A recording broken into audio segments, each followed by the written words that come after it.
And I know that even though he's so young, the choices and the things that I've done are going to affect him in the future. And those are things that I won't ever be able to change or take back. But I can try to do my best with what I can moving forward. Appreciate you sharing that. And in sharing that, I'm hoping that you can see from our perspective how concerned we are as a board for you to even be considering the relationship with the co-defendant in this case. Is that fair to say? She is not considering being in a relationship with her co-defendant. She refers to her co-defendant as her fiance. As a matter of fact, she is 8 months pregnant with her fiance's baby. The same fiance that is now serving a 15-year sentence to what they both did to their 1-month-old child. She was only sentenced 8 months ago. She was out on bond long enough to have another baby with her co-defendant.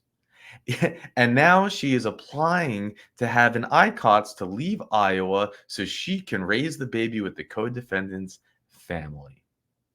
You can't make it up. Now, 2 Des Moines residents are going to prison for causing a 4-week-old baby to suffer from multiple broken bones last year. 26-year-old Frankie Honeyman was sentenced to 15 years in prison this morning.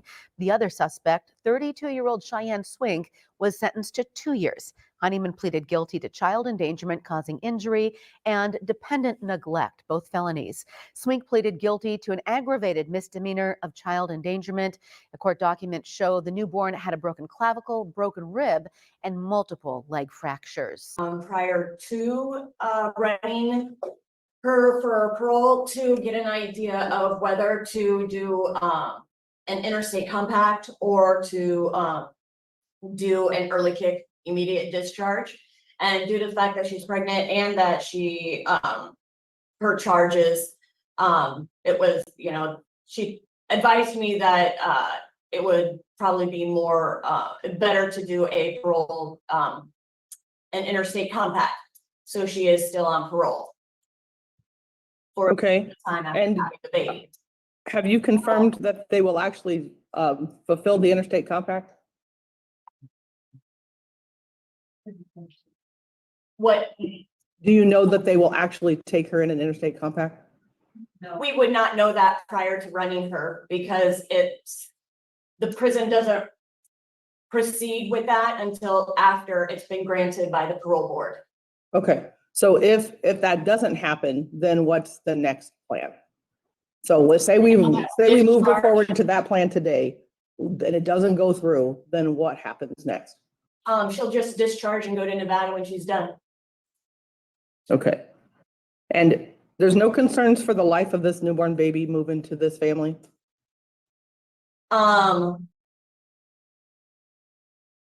the charges, given the charges that we're talking about here, we don't have concerns about a newborn baby going to the same family? I think there's always a concern. That's why I chose to do the parole. So there's still the accountability piece. Okay. All right. Or did either of you have any questions? I did not. Okay, you can go ahead. Logan, you can go ahead and bring her in. Thank you. Thank you, Susan. You bet.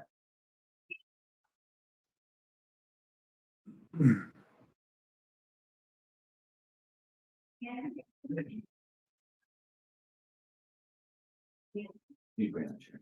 I'll just build in and I'll turn the computer around so you're here. Shut the door there. Okay, here's Miss Swink. See him okay? Hi, Ms. Swink. Can you give us your full name and your number today, please? Cheyenne Leigh Swink, 668-6316. Thank you. Have you been in front of the board before? No, I have The not. answer is no. Okay. So let me explain how it's going to work, and then I'll tell you what you're going to do today, okay? So how it's going to work is the three of us will ask you some questions. We're going to just be yourself. Just tell us the answers the best you can. After that, we turn it over to you so that you can tell us anything you want to tell us, anything that you want us to know, anything that maybe we forgot to ask you that you want us to consider before we make a decision. Then we're going to go into what we call deliberations, which is decision making. We're going to sit here and talk about you and all the things we heard today and everything we've learned and read and make the best plan we can for you. And at the end, I come back and tell you what we're going to do for the day. Does that sound okay? Yes. All right. So to get us started, can you tell us what happened that brought you to prison today? Why are you here? My son was seriously injured when I left him in the care of my partner one morning. I think it was back in October of 2022. I'm still not 100% sure on exactly what happened. As soon as I saw that his leg was injured or looked odd, called 911 immediately, took him to the hospital, and everything went from there. Okay. And so you were with the partner at the time when the injuries occurred. Is that correct? I was in the same house, but I was not in the same room. We were getting ready to sell our house, and I was cleaning and staging the house in another room at the time. Okay. And your partner, though, is also in prison for this crime, correct? Yes, ma'am. And is he, what relationship do you have with that person? He's my fiance. Yep. Okay. So even though you're pretty sure he hurt your firstborn child, you're going to still stay in a relationship with him. That's my understanding. I'm honestly not sure how to answer that right now. I don't know that he intentionally hurt my son. That's still not been clarified. Okay. So through his trial, that wasn't clarified that he was the one that hurt your child? To my knowledge, in his trial, it was, he took full responsibility for the fact that our son was hurt while in his care, but not that he was the one to hurt him. Okay.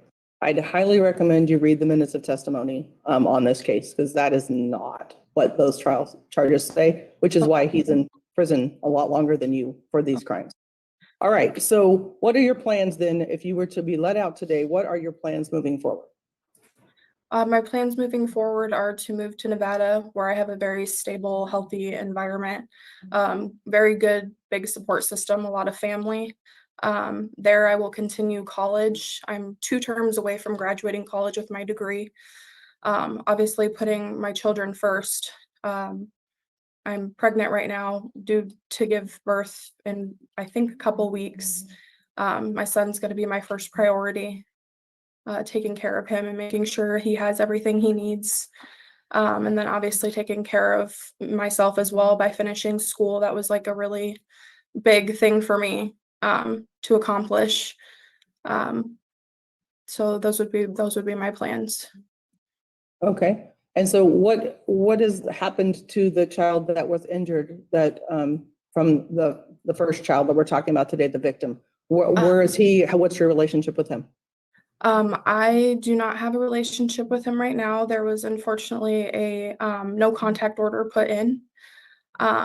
So I'm not sure, and I haven't been updated or told anything as far as where he is. I think that he is with my mother, but I haven't been notified of that.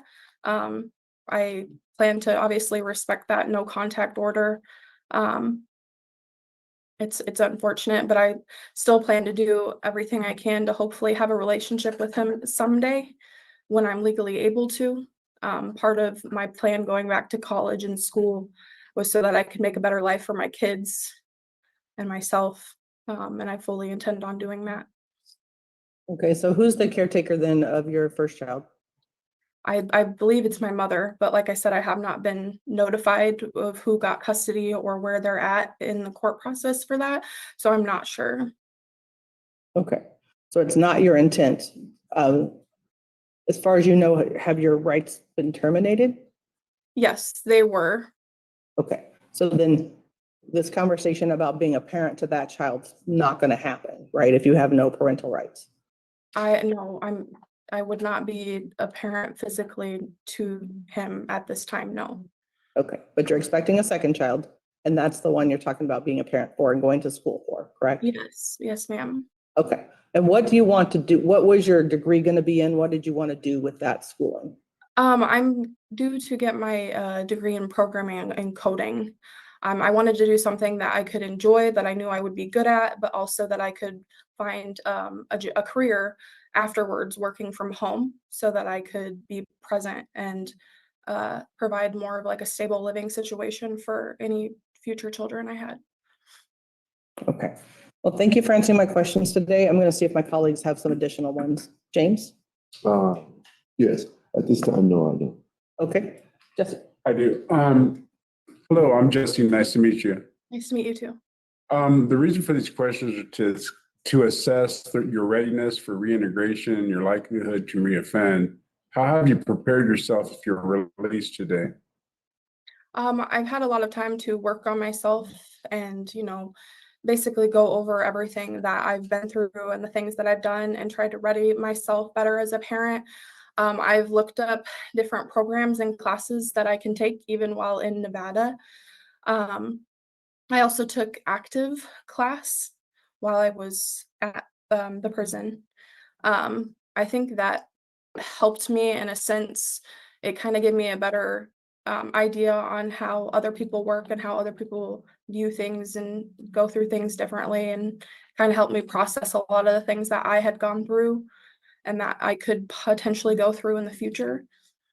So yeah, I think I did my best at using the tools and everything that I was given while in there, and the tools that I can still find on when I leave to continue to better myself. Okay, so what do you feel will be different with this child than with the other child that's the victim? I'm hoping, like I said, I can be as good as I can. Obviously, using the tools that I learned and the tools that I will continue to learn. I took several different like parenting classes. I took therapy, different kinds of therapy, family therapy in that time as well. I know all of those things helped me being more present, being very cautious and aware of whose care I leave my child in. Their well-being is the most important, and I feel like I failed in that regard before, and I am holding myself to the full accountability to do better in the future. So with that being said, you want to hold yourself to full accountability, the care of your child. Why would you go back with the same guy that's been convicted of hurting your child? Um, like I said, it's hard for me to answer that right now. I haven't spoken to him in 8 months. I don't know if my plans will remain the same. Okay. What's your relationship? I'm sorry, go ahead.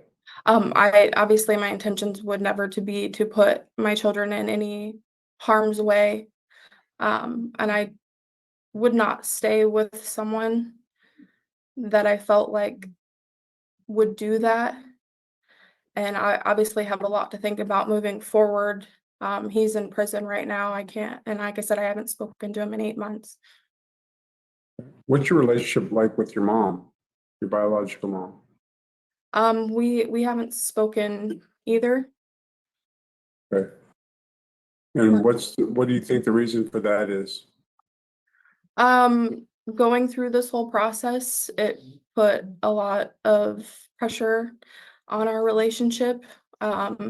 Unfortunately, it's something that I would like to hopefully remedy in the future or work on. Like I said, I've gone to a lot of therapy. I've done a lot of healing and worked through things while here before I was here, and I continue to do so after here. And it's something that I would like to work on in the future. So my last question for you is, do you think that your relationship would be better with your mother if you were not to pursue this relationship with the co-defendant? I don't believe that that has anything to do with my relationship with her, no. What do you think is the cause of your bad relationship currently? She was not very supportive, and she She had made some statements that were false throughout this whole process that really surprised me and hurt me. Um, I kind of felt like she had abandoned me through everything, and that was very difficult for me.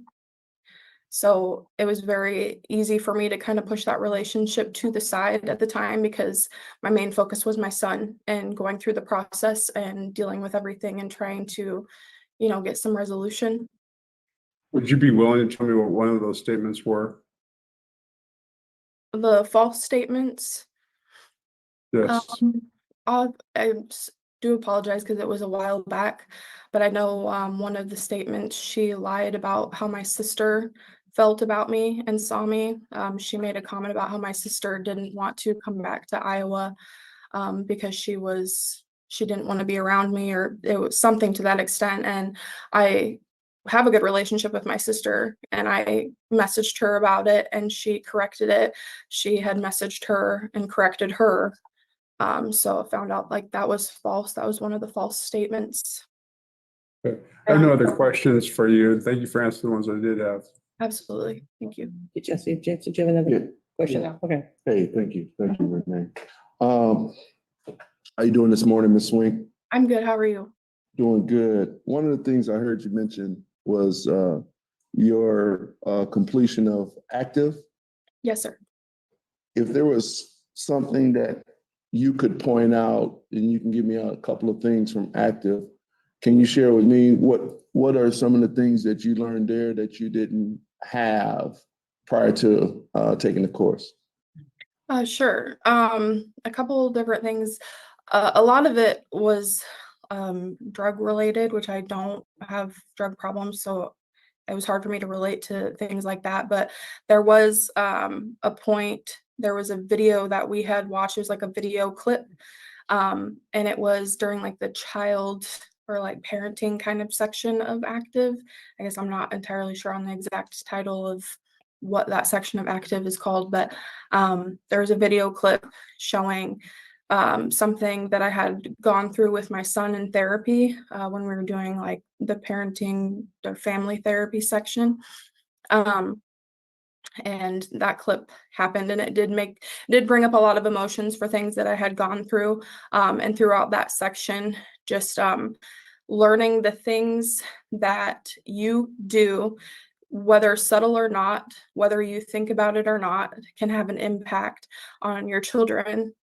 Kids are like sponges. They take in everything that they see and they can duplicate it. So the things that you do and the things that you set them up for have such a big impact on their reactions and how they develop and grow.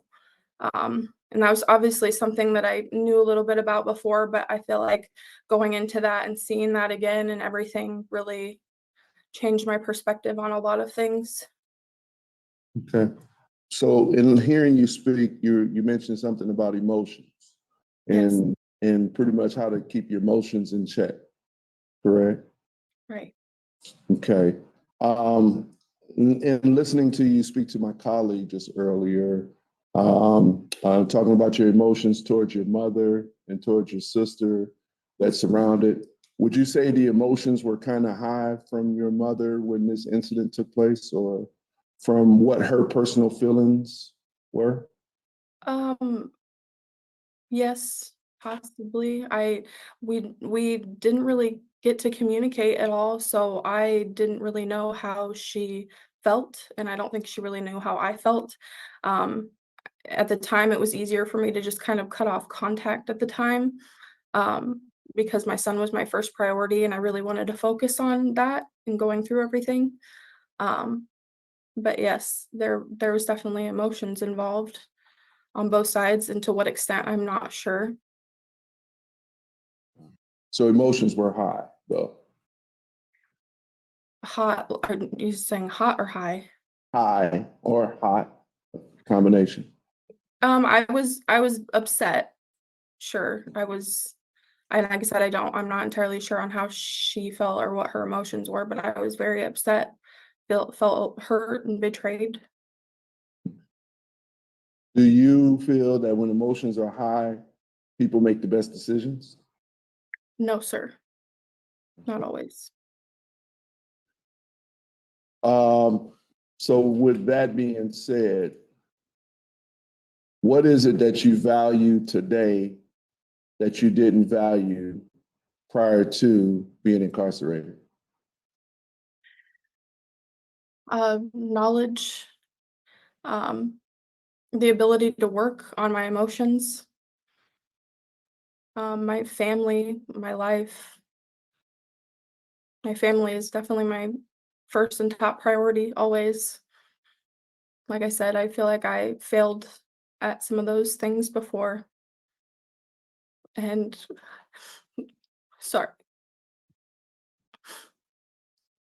And I understand that, and I do want to do so much better in the future with everything that I know now. So I'm noticing some emotions is coming out. Can you give me a brief understanding of where those emotions are coming from?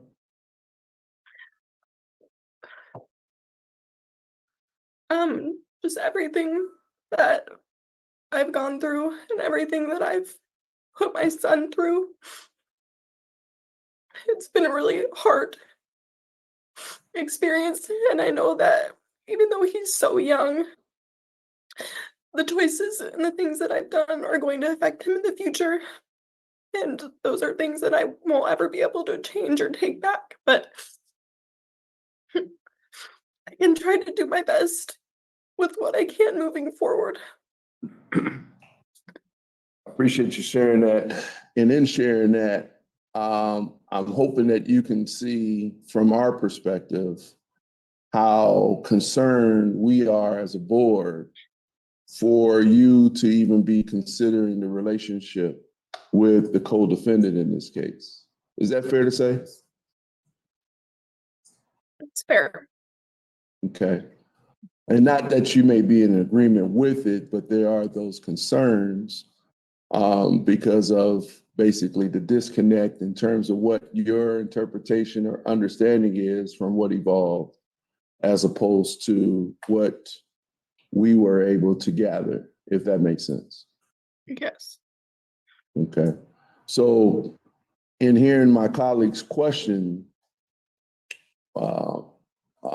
how concerning are those things for not knowing to transition into potentially moving to Nevada, potentially resolving the relationship, potentially raising red flags or raising emotions that, as you characterize in your emotional state, how would that decision be in your best interest for you and your newborn? I don't think it would be in the best interest. Like I said, I haven't had a lot of, time to really think about it, and I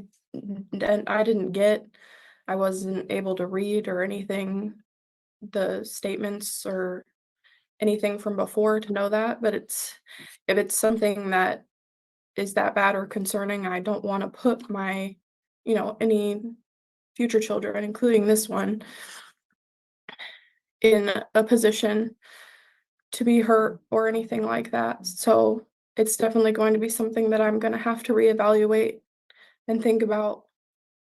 At the same time, I think for me, it's too that he's the father. And even if I don't have a relationship with him, I feel, taking the relationship from the child away 100% isn't, it's something that I feel in my head. I don't know how to really articulate that. So even if I don't continue a relationship with him as a father, like, what does that look like? It's something I'm gonna have to think about. What does that look like for him having a relationship with his child? You mentioned working with a therapist Yes, sir. or with professionals. Yes, sir. And I continue to do so in Nevada. I've already looked at places that will take the insurance that I'll be on. And I Can have, those professionals be a resource and a help towards your decision-making process? So yes, that sir. you're not carrying on all those thoughts that you are challenged or feeling challenged with making decisions? Yes, sir. And I fully intend to do that when I get there. Thank you, Ms. Swink. That concludes my question. Thank you. I have just a couple more. Ms. Swink, can you tell me about drugs and alcohol? Is there any use of that in your life prior to this situation? No drugs, alcohol, just I would say socially. I was not really a drinker, no. That's what I saw, but I just wanted to confirm. And then the support in Nevada, is that all related to your fiance's family, or do you have additional supports out there? I just wasn't clear on who's there. Both. I have additional supports there and family as well, yes. So your own personal family in addition to his family? Yes. Okay, thank you so much. Now's the time, Jesse, did you have any I follow-ups? do not. Okay, now's the time, Cheyenne. If there's anything you want us to know, anything maybe you prepared for us before we go into our decision-making, the floor is yours, and you can tell us anything you want us to know. I don't really have anything prepared. I was switched over to a different location a couple weeks ago to be closer to a hospital for the pregnancy. I do want to reiterate and go back and say kind of what I had said before, just that I know that I failed my son, and he should have been, the number one priority, and those are things that I'll never get back. And I know that, I still got to see him throughout the rest of the process through visits and therapy and everything. And he was growing up into be, a beautiful boy, had no developmental issues. I was really grateful and thankful for that. And I'm hoping that I can have a relationship with him at some point in the future. But everything that I do in life, I've planned with him in mind, and this boy now that I'm having in mind as well. And I know that I can't change the past, but I will do everything that I can to make better decisions in the future, not just for myself, but for him in mind as well. All right, is there anything else? I don't think so. Okay, well, thank you for that. And just sit back, take a deep breath. We're going to talk a minute, and I'll be back with what we're going to do in just a second, okay? Okay, thank you. All right, colleagues. I'll go first. I listened intently to this interview, and I believe that Ms. Swink does have the remorse, but my question is, she says she doesn't want to have to reevaluate or have to make a better decision for the future of her child, but I think this decision to go to this parole site is a bad decision, so I'm gonna be a no on that. And I'm gonna say sit down till time of discharge. No till time of discharge. James. Yeah, like my colleague, I do basically, as a form of expression, ditto to everything that he said. In terms of where my concerns are at, I do note remorse or sense remorse and Plan forward. We're not good with this relationship with this co-defendant.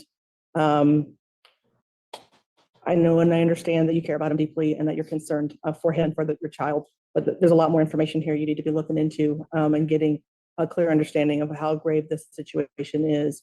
And so we're going to be recommending an RDF 8, which is going to be a 4-month sit down, which will just get you through your discharge date, and then you can discharge straight from there and make the decision that you choose to use, that you choose to do. And so that's going to be our decision today. Thank you, and that concludes our interview.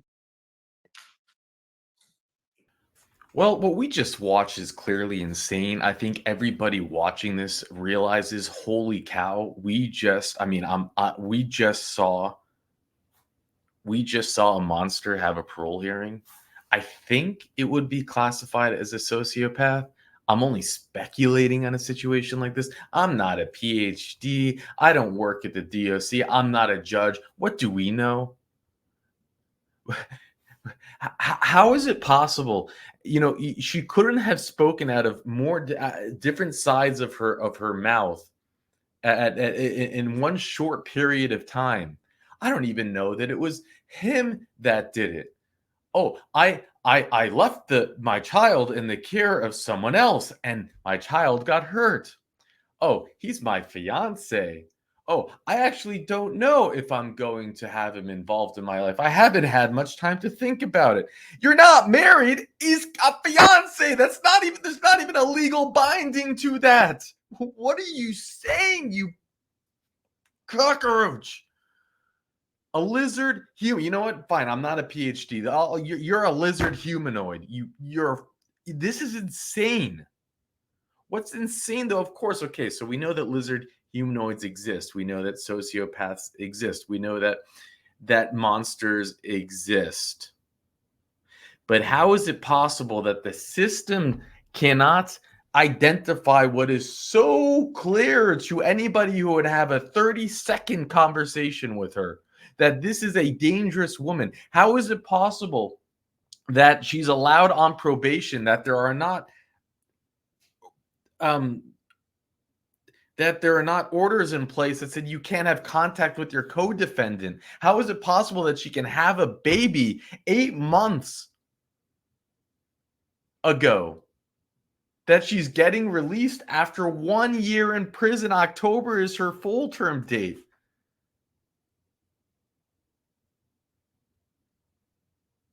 This is insane. This is what happened. To think that this was written just December 8th, 2023. She has her parole hearing on August 6th, 2024. 2 people have been sentenced on Friday after a 4-week-old child, their child, who, by the way, she never mentioned anything about it, his name, and never slipped up if he was, no, it's child.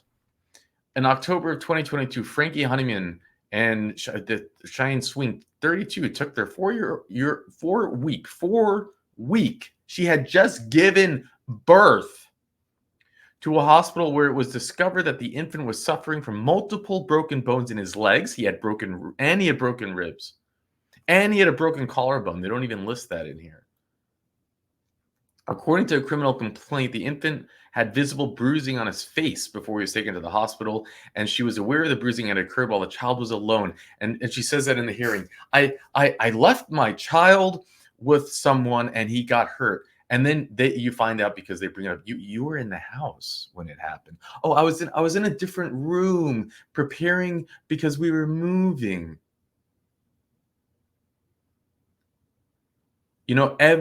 Every instant that she thought she could manipulate the board, she was trying. You saw the way she turned on those waterworks.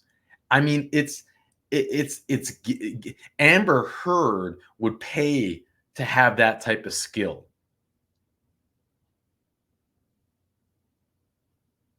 She got into the wrong field programming. She needs to be in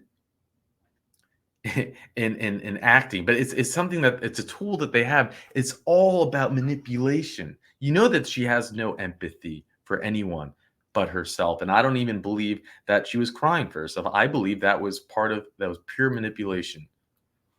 Speculating on a situation like this. What do I know? I'm a Mandoo. That's it. I know. As a result of the investigation into the infant's injuries, Honeyman was arrested and originally charged with child endangerment, serious injury, Class B C felony. Okay, on October 2023, now we fast forward. So the judge lets them out on bond after these charges, right? Because the judge doesn't think, what if they have another baby together? You think the judge would have put a no contact order between them immediately. That would have been part of the requirements, because who would have thought that maybe they'll have another baby together? But no, that doesn't seem to happen. And if it did happen, there's no follow-up repercussions for it, clearly. In October of 2023, a year after the infant was seriously injured, Swink and Honeyman pled guilty to lesser charges. Why not? Why not make it lesser charges? The DAs are busy prosecuting people with tax fraud. Honeyman pled guilty to child endangerment, bodily injury, and neglect of a dependent person. At a hearing on Friday, Honeyman was sentenced to 15 years, which is great. At least he got 15 years, although we know that in Iowa, we'll see him up for parole probably after just 2. Let's be real. That's the way it works here. And no contact orders have been filed, blah, blah, blah, from their son.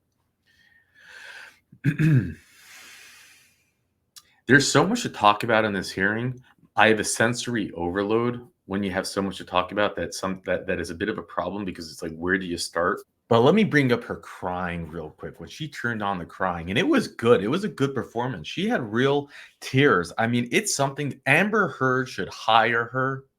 She put on a performance worth an Oscar, and I don't believe it was actually self-pity cry. I believe it's her trained, skillful ability to manipulate, turn on the waterworks cry, and she doesn't even know when to do it, but she can do it. It was impressive. I'll give her credit for that. She's a good crier. I'm just so tired of seeing, and then the parole board member says, I can see that you feel badly for. It's like, no, there's nothing there. There's nothing there. You cannot be in this position as a parole board member and not see the obvious. Shame on you. Let's go to another point. Another thing where she lied. And, do you have a substance abuse issue? They ask her. She says, no, I've never had a substance abuse issue. The parole board's like, oh, okay. She does have a substance abuse issue. Thank you, Richard, for pulling this information. I'll go over her record now. She has a long arrest history. She has been in trouble for years, for as long as she's been allowed to have an adult record. And on this note, I want to point out Richard is he's not a healthy man physically. He's going through a lot of ailments. He just beat he just had liver surgery recently, cancer, and he has he should have lost his vision like 30 years ago. He had eye transplant surgery, and his eyes are going on him. And he does all this research, puts it all into these spreadsheets for us. And I gotta say, I'll share a screen. I see you guys in the comment section asking to see what he does. Let me just share with you what he does. This is Richard's work.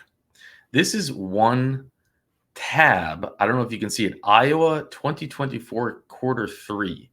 This is one tab on a spreadsheet. If you can see how many tabs there are. This is the crime.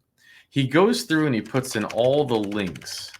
Now, in these links, he includes information where he puts notes, and in it, he finds an OWI. She was arrested for driving down the wrong direction, northbound on the southbound lane on a highway, intoxicated. Yet, so Richard finds out more information than even the parole board has when she lies about not having a substance abuse problem. And I just want to point out more with this. Do you see all the tabs there in the bottom? Do you see how many rows this is? These are how many hearings that we have access to. Green highlight means that I recorded it. And red. And so this is how much, and this is just one spreadsheet. We have multiple spreadsheets with multiple tabs. There's actually so much information on one of the spreadsheets that we have that it's too slow and cumbersome to use. And I have, like I said, upgraded my internet to the most expensive package. I don't use Wi-Fi. I have it directly into the router. And I have an expensive gaming computer that I've upgraded past, after I even bought it with additional RAM.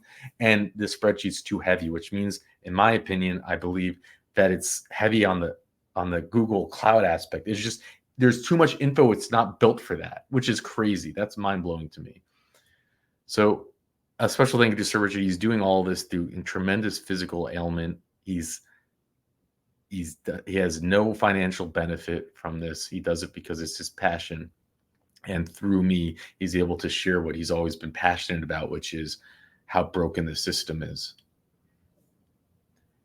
Now, let me talk to you about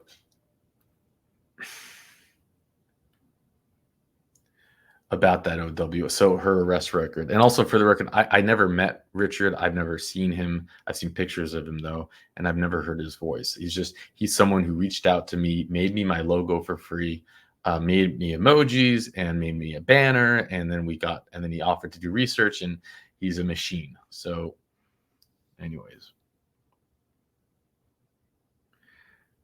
So 7/27/2009. She has it's an arrest. Now, these are not tickets. These are arrests. So she's arrested for speeding in a school zone. Arrested. You know when you're arrested that something's wrong, right? Something's more than just a ticket. On 2/7/2010, she's arrested again. They call it failure to maintain control. I'm reading from you instead of sharing the screen because it's not really, actually I can share it with you. Here we go.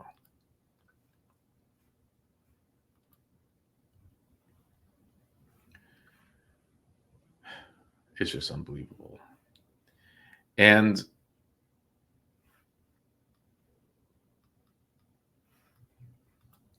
arrested on June 22nd, 2010, improper registrations. Again, let me just remind you, these are arrests. So you know that if you're getting arrested for a vehicle charge like this, you're doing something, or the charges are being dropped. There's something more going on. Arrested on November 1st, 2010. This was operating while intoxicated. First offense. She got 1 day for it. And yeah, then in that same offense, she was driving on the wrong side of the highway. Okay, so not only is she driving under intoxication, but she nearly, was seconds away from killing someone. And then she's arrested here on 12/5/2022 for the child endangerment.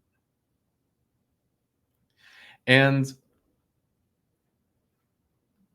again, where do I start? Where do I go? Let's look for the silver lining in this case. The silver lining is that her mother is not complicit in this. As you could tell, her mother is as disgusted with her as we are. She is not in denial. She doesn't have a relationship with the daughter. She has a custody of their grandchild, I God willing, and of her grandchild, and that's the silver lining. That's the nice thing to see here, because so often we see people who are complicit in this evil.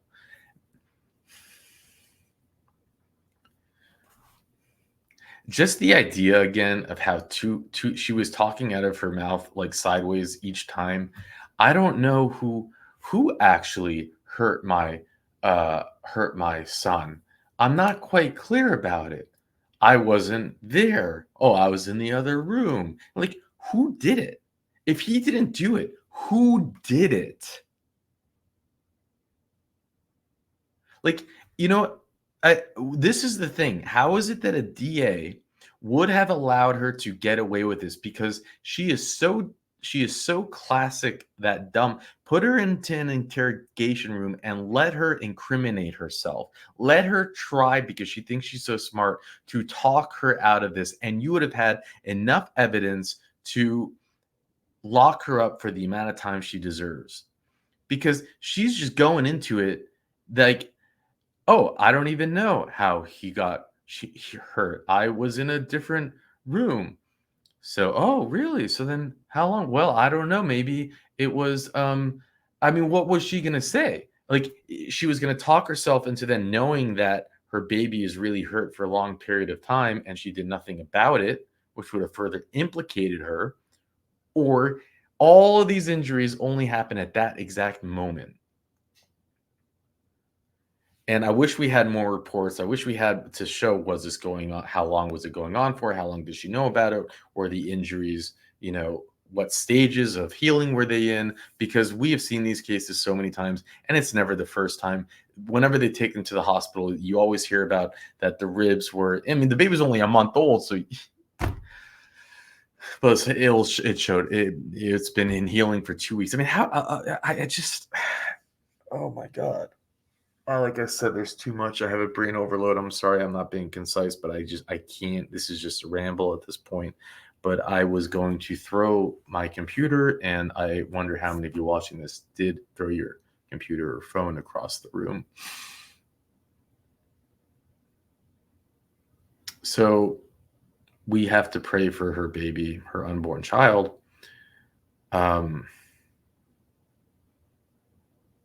It's my understanding that she's just going to get out and be able to do whatever she wants. When she's out, she'll be able to move to Vegas, be with the family of that monster. And this is Iowa. So again, I imagine he's probably going to be out on parole sometime in the next couple of years. We've seen people with long sentences get out. Sentences are many times there's gimmicks in many states. In Utah, we see life sentences all the time. But they get parole eligibility after a year.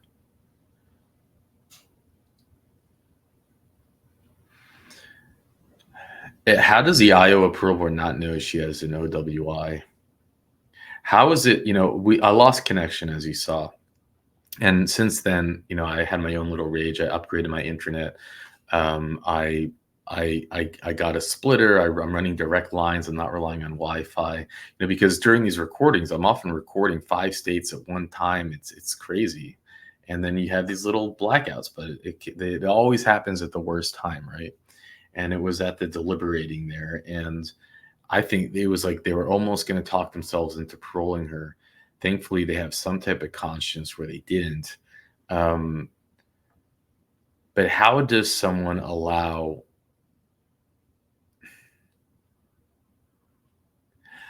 Anyways, I'm done.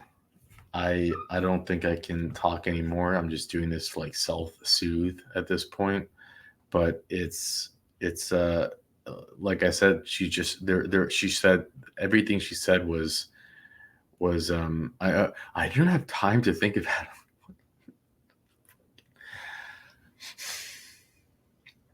Well, this is why we do this, because we want to just show that we know evil exists, we know monsters exist, lizard humanoids exist, sociopaths, psychopaths, but the system that should see the obvious, it doesn't. It's not here to protect. And there's no tools in place now to protect her next potential victim, her baby that's going to be born, that probably has been born right now. And with that, I'll let you go. Yes. All right. So to get us started, can you tell us what happened that brought you to prison today? Why are you here? My son was seriously injured when I left him in the care of my partner one morning. I think it was back in October of 2022. I'm still not 100% sure on exactly what happened. As soon as I saw that his leg was injured or looked odd, called 911 immediately, took him to the hospital, and everything went from there. Okay. And so you were with the partner at the time when the injuries occurred. Is that correct? I was in the same house, but I was not in the same room. We were getting ready to sell our house, and I was cleaning and staging the house in another room at the time. Okay. And your partner, though, was also in prison for this crime, correct? Yes, ma'am. And is he what relationship do you have with that person? He's my fiance. Yeah. Okay. So even though you're pretty sure he hurt your firstborn child, you're going to still stay in a relationship with him. That's my understanding. I'm honestly not sure how to answer that right now. I don't know that he intentionally hurt my son. That's still not been clarified.